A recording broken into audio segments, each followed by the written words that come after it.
In this video, I wanted to share my thoughts on MK1 after playing the stress test for about 10 hours. I'm an experienced fighting game player, but mostly in the Street Fighter and anime scenes. I haven't really played NRS games outside of MKX, so I kind of wanted to give a fresh perspective on this. I skipped MK11, but I can already tell I'll enjoy this game way more despite the flaws.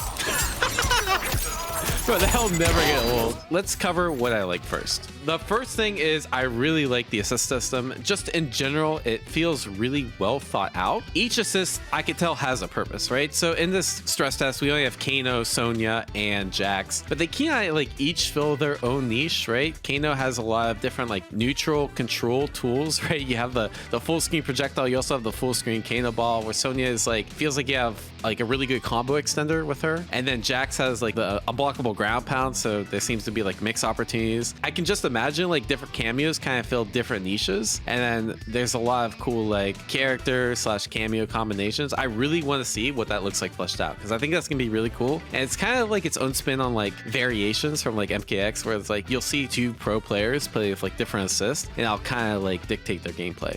Honestly, the assists feel a lot like BlazBlue Cross Tag Battle. I used to play that game a lot, and it was kind of the same idea where you had to manage the assist meter in BB Tag, but you also had to manage like what assist you were gonna do. And depending on the situation, you want to use a different assist, and it feels exactly like that. And I think that's super cool that you have that decision making to manage. The other thing is like there's just so much cool stuff you can do with assist. In my gameplay, I was using it for a lot of different things, right? I was using it to make my block pressure safe. I was using it for a combo extender, and my favorite thing I was using it for is I would do like the flip kick with Katana, and then I would call assist, and then the assist would appear off screen, and then it would hit the opponent. And it's probably a little gimmicky because you could probably like throw her out of it or something, but all these different interesting ways to use assists really adds a lot to the game, in my opinion, because I think something I value a lot in the games is creativity. I think the assist system adds that in spades. The other thing is like I thought kind of tied along with that, because you have assist meter to use, you also have general meter, the meter on the bottom, and it feels like to me you're building it really fast. I wasn't quite sure how to use it, right? So breakers are like the obvious way to spend meter in MK, but breakers are really expensive in this game, right? It uses all your bar. So to me, it's like, okay, I should be trying to figure out when to use EX meter, right? And that kind of decision where I can't just like autopilot spend my meter on breaker. Instead, like I want to spend on other stuff on top of the meter management, I think is really cool. Another thing I really like about MK is the character diversity. So I start with Katana, you know, as a waifu enthusiast, and she's really, really easy, right? She's really easy to pick up. You have a couple bread and butters. You kind of just zone out with the fans, and you're pretty much set. You already know how to play the character at like 80% level, right? I think it's really cool for like beginner players, but for me, someone like me who likes really complex characters, that's not good, right? But you have a character like Kenshi, where I felt was so hard for me. He has a whole nother stance where you kind of like playing like a puppet character on top of like his normal base game plan, and there's no training mode. So I didn't even like play with Kenshi that much, just because the character felt so in-depth and so technical.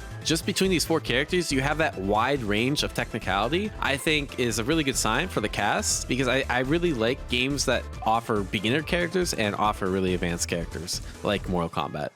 Oh, one thing I really think is good. I remember people would mash down one like crazy like this. It's punishable and block now.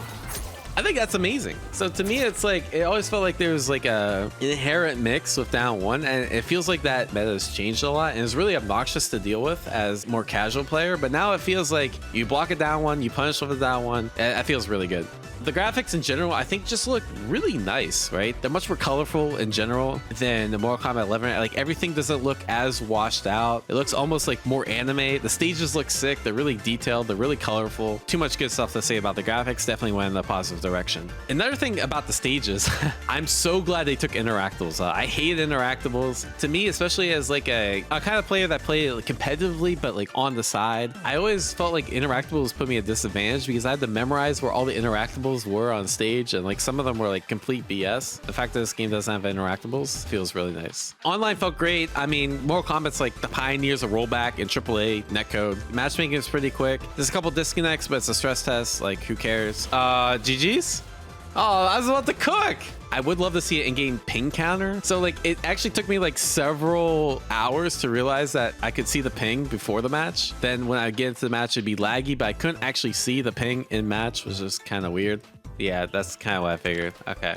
But other than that, online felt great. And I'm sure they'll add like lobbies and stuff during the full game. And I mean, like, just in general, like, I love the aesthetic. I love fatalities. I love brutalities. And MK11, how you have like tons of different brutalities, and there's some are really, really hard to hit because it like adds very specific conditions. I think that's like the coolest thing about Mortal Kombat. You can tell they're going to be back in this game. I love it. I love the personality it brings. All right, so what I don't like about the game. First thing, the movement just feels terrible. I actually go in the match for this one. So I'm the kind of player that really enjoys like fast movement, right? I like playing like very fast, very tricky characters that have a lot of movement options. And in Mortal Kombat, like the walk speed feels quite good, right?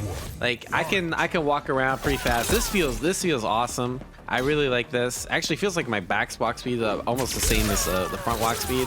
But then I dash, and it's like, bro, I don't even go anywhere. I feel like I walk faster than I dash, which like makes absolutely no sense to me. Especially in a game that's like so zoning heavy. Like I really don't understand like why my dash goes absolutely nowhere. I wish they like sped that up, or maybe make it so you can like dash and like stand block, because you can't do that. You have to like dash and crouch block, and then maybe you can like wave dash. I don't know. I'm not really sure what they're thinking. I heard in MK11 they sped up the dashes between the demo to the full game, so maybe they'll do the same here. Ninja Killer agrees. The more I play MK1, the more I feel like moving, the pacing of the game should be slightly increased. Some strings feel sluggish, and I think dash blocking should return, but other than that, I'm really enjoying the potential. Yeah. There's a couple other things that I just don't like about NRS games in general, so I guess I'll talk about them now. The first thing is like, it's just the general clunkiness of it, right? So in a fighting game like Mortal Kombat, like in order to do a block string, you have to kind of like, they call it like a dial combo, where you just like, you have to press the whole string right in a row. Oh no, I fucking hate this combo system.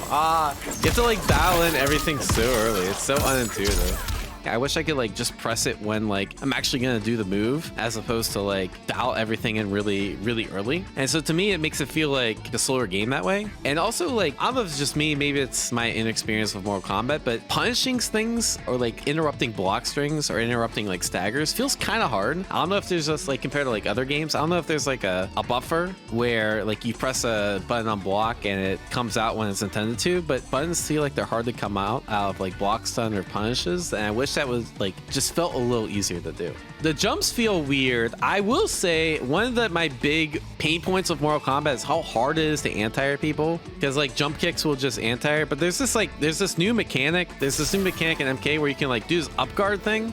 And I haven't successfully done it yet, because like you can like empty jump it or whatnot, but supposedly this is to make jump ins punishable, which seems really, really cool. So maybe that will like make anti-airing less of a pain, because then they'll empty jump and then you can like jab, float them for a full punish. That sounds promising too. Yeah, that animations definitely feel stiff, but like, I don't know, animations have never bothered me that much. So to me, it's like, it's more of like the game pacing being stiff that bothers me more. One other plus, I will say, combos look cool as shit.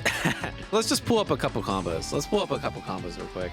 This guy literally does like a full quarter carry on me. Double, like he keeps me reset. So he could have gone for like a reset or something. And I think like part of it whiffed too. Yeah, I mean, again, this is like day 2. Like we're gonna see tons of insane combos. What was that? All right, check out this combo from Ninja Killer.